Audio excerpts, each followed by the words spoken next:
Assalamualaikum viewers, I am Hina Mehjabeen. I hope you all will be fine. As you know, we are studying the course of computer programming with Python, and today we have to write a Python program that will ask the user to enter an integer n and a real number x, value x, and then computer print the following series or sequence: x raised to power 1 plus x raised to power 3 plus X raise to power 5 two X raise to power 2n minus 1।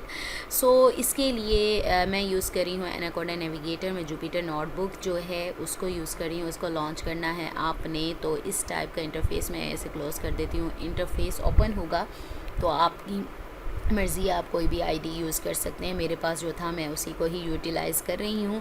Online भी यानी web base भी available होते हैं और आप desktop applications भी available होती हैं। यहाँ पर कोड राइट करना है, मेरे पास था तो राइट करने की बजाय मैंने इसे कॉपी पेस्ट किया है।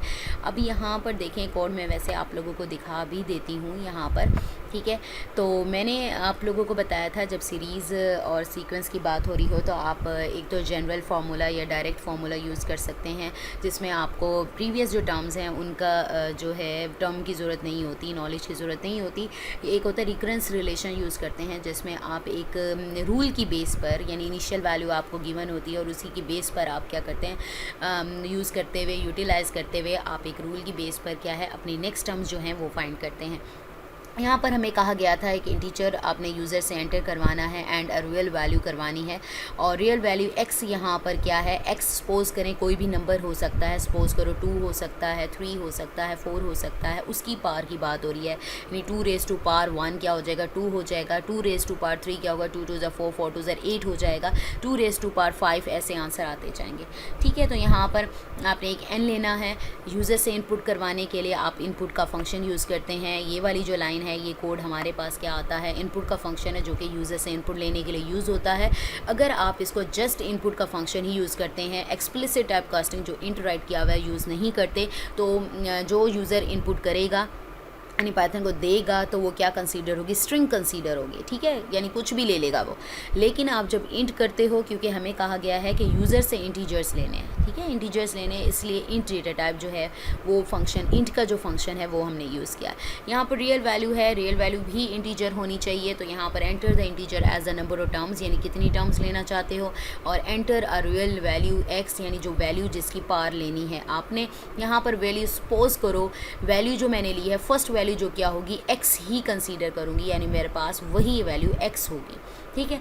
तो प्रिंट हमारे पास है, फर्स्ट टर्म तो दिखाई दे, यानी as it is right term 1 is value 1, यानी x जो भी एंटर करेगा यूज़र वही यहाँ प्रिंट होगी। और आप लोगों को मैं 4 टाइप्स ऑफ हेडर्स जो बता चुकी हूँ फॉर लूप के, तो ये हम यूज़ कर रहे हैं 4i, यानी वैल्यू 1 2 3 ऑनवर्ड, यानी काउंटिंग होगी हमारे पास। इन रेंज फंक्शन यूज़ हो रहा है और यहाँ पर हमारे पास इनिशियल वैल्यू गिवन है, यानी स्टार्ट कहाँ से करना है, क्योंकि फर्स्ट वैल्यू तो मैंने बता दी है तो सेकंड वैल्यू से स्टार्ट होगा। फर्स्ट जो टर्म है वो तो दिखाई देगी ना, मैंने फर्स्ट टर्म दे दी, यानी x लेना है तुमने, ठीक है। तो यहाँ पर सेकंड जो वैल्यू है वहाँ से स्टार्ट होगा, और n+1 का मतलब है यानी जो नंबर यहाँ पर एंड होगा तो वो भी इसके अंदर इंक्लूड होगा। अब वैल्यू क्या है, वैल्यू का जो आंसर आएगा वो उस वैल्यू को, यानी वैल्यू सपोज करो x थी, मल्टीप्लाई हमारे पास जो है x मल्टीप्लाई x वैल्यू करेंगे और प्रिंट में हमें फंक्शन दिखाई देगा। प्रिंट का फंक्शन राइट किया है, term is equal to i comma i, हमारे पास आई होगा और इज़ एज इट इज़ दिखाई देगा, वैल्यू जो भी होगी वो प्रिंट होगी। यहाँ पर सपोज करो मैं 4 राइट करती हूँ, एंटर जो इंटीजर यानी 4 टर्म्स चाहती हूँ और enter the real number. Suppose कर लो मेरे पास 2 है या 3, 2 कर लेते हैं, ठीक है, सपोज़ करें। अब ये मेरे पास देखें n+1, अब यहाँ पर 4 टर्म्स की बात की थी, देखें 1 2 3 4 टर्म आ गई। अगर मैं n+1 ना लिखती तो 3 टर्म तक आता, क्योंकि i की वैल्यू i से लेकर n-1 तक होती है। अगर +1 लिखते हैं मीन्स जो लास्ट टर्म 4 नंबर कह रहा है तो 4 टर्म्स ही उसने इंक्लूड करवानी है। अब एंटर अ रियल नंबर, मेरे पास x मेरे पास क्या था, 2 था। अब वैल्यू मेरी क्या है, x मेरे पास क्या है, 2 लेनी है, यानी फर्स्ट टर्म इज़ वॉल, यानी वैल्यू x क्या है मेरे पास 2 है, तो देखो फर्स्ट टर्म उसने ली 2, ठीक है। नेक्स्ट मैंने कहा 2 से स्टार्ट करो, द टर्म 2 इज़ मेरे पास 8 कैसे आई।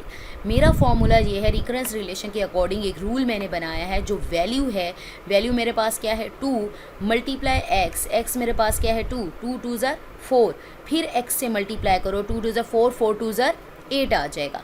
ठीक है, नेक्स्ट मेरे पास जो थर्ड टर्म है 8 आंसर आया। 8 को किससे करना है, वैल्यू को मल्टीप्लाई करना है x से।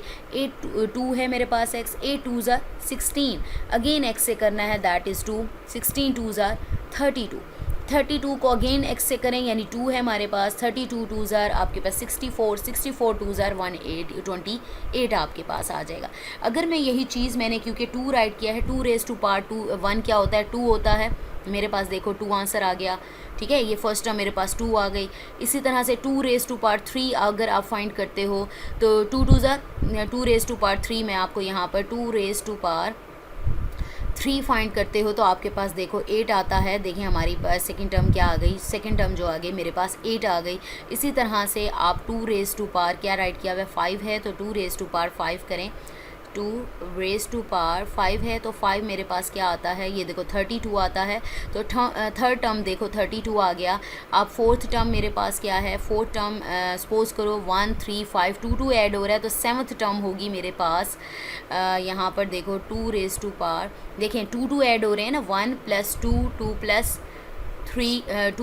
3 में 2 ऐड करो 5 पावर बन जाती है, 5 में 2 ऐड करो 7 बन जाता है, 7 में 2 करो 9, ऐसे पार्ट्स बनती जाएंगी। तो नेक्स्ट जो टर्म बन रही है वो x रेज़ टू पावर 7 बन रही है। तो इसकी रेज़ टू पावर 7 करें तो मेरे पास आंसर आ जाएगा, ये देखो 128। ठीक है, तो इस तरह से आप फाइंड कर सकते हो। ये देखो फोर्थ टर्म भी मेरे पास आ गई।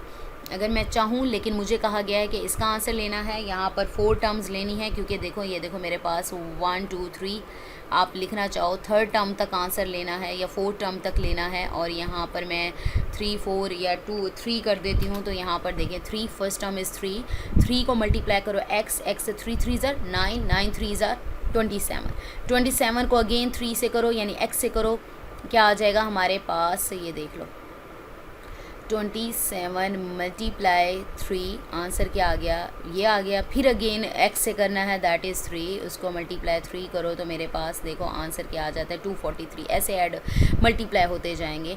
अगर यहाँ पर आपके पास होता 3 यानी 3 रेज़ टू पावर 1 3 आता, 3 रेज़ टू पावर 3 मेरे पास आता, ये देख लो 27 raise to 3 raise to power 5 मेरे पास आता, 243 एंड ऑनवर्ड आपके पास नंबर्स आते जाते। So we have completed our today's programme here. मुझे अपनी दुआओं में याद रखिएगा, अपना ख्याल रखिएगा। टेक केयर, अल्लाह हाफिज़।